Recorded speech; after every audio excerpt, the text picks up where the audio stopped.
شروع اللہ کے نام سے جو بڑا مہربان نہایت رحم والا ہے۔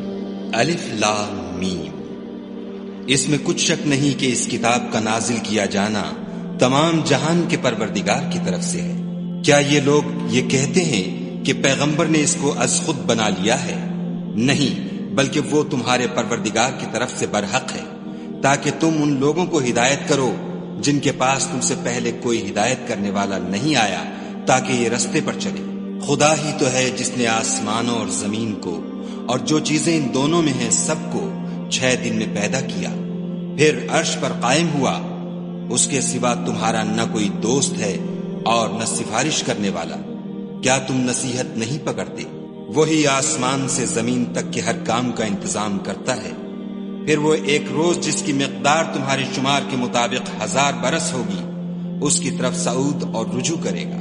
یہی تو پوشیدہ اور ظاہر کا جاننے والا اور غالب اور رحم والا خدا ہے، جس نے ہر چیز کو بہت اچھی طرح بنایا، یعنی اس کو پیدا کیا، اور انسان کی پیدائش کو مٹی سے شروع کیا، پھر اس کی نسل خلاصے سے یعنی حقیق پانی سے پیدا کی، پھر اس کو درست کیا، پھر اس میں اپنی طرف سے روح پھونکی، اور تمہارے کان اور آنکھیں اور دل بنائے، مگر تم بہت کم شکر کرتے ہو۔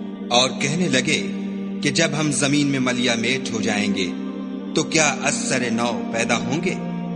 حقیقت یہ ہے کہ یہ لوگ اپنے پروردگار کے سامنے جانے ہی کے قائل نہیں۔ کہہ دو کہ موت کا فرشتہ جو تم پر مقرر کیا گیا ہے تمہاری روحیں قبض کر لیتا ہے، پھر تم اپنے پروردگار کی طرف لوٹائے جاؤ گے، اور تم تعجب کرو جب دیکھو کہ گناہگار اپنے پروردگار کے سامنے سر جھکائے ہوں گے، اور کہیں گے کہ اے ہمارے پروردگار، ہم نے دیکھ لیا اور سن لیا، تو ہم کو دنیا میں واپس بھیج دے کہ نیک عمل کریں، بے شک ہم یقین کرنے والے ہیں۔ اور اگر ہم چاہتے تو ہر شخص کو ہدایت دے دیتے، لیکن میری طرف سے یہ بات قرار پا چکی ہے کہ میں دوزخ کو جنوں اور انسانوں سب سے بھر دوں گا۔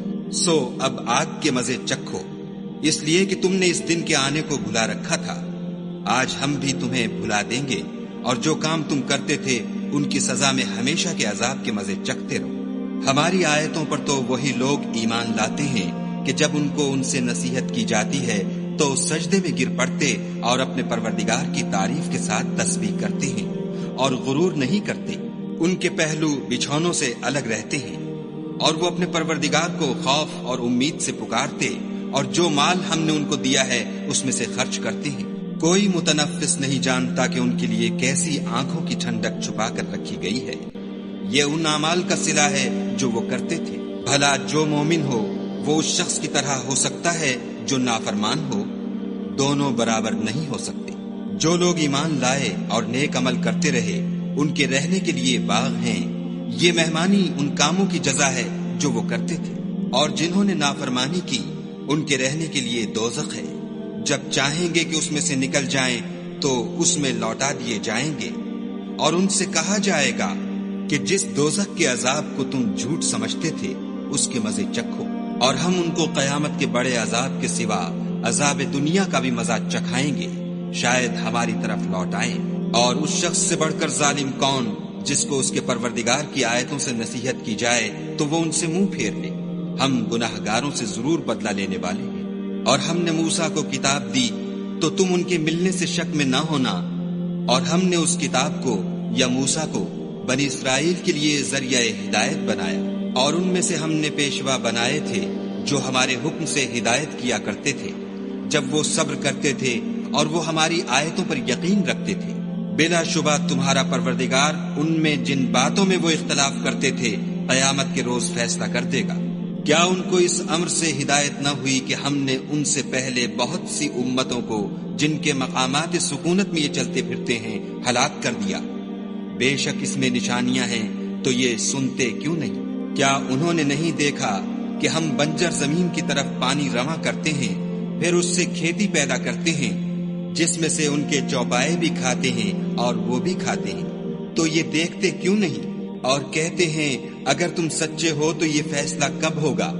کہہ دو کہ فیصلے کے دن کافروں کو ان کا ایمان لانا کچھ بھی فائدہ نہ دے گا، اور نہ ان کو مہلت دی جائے گی۔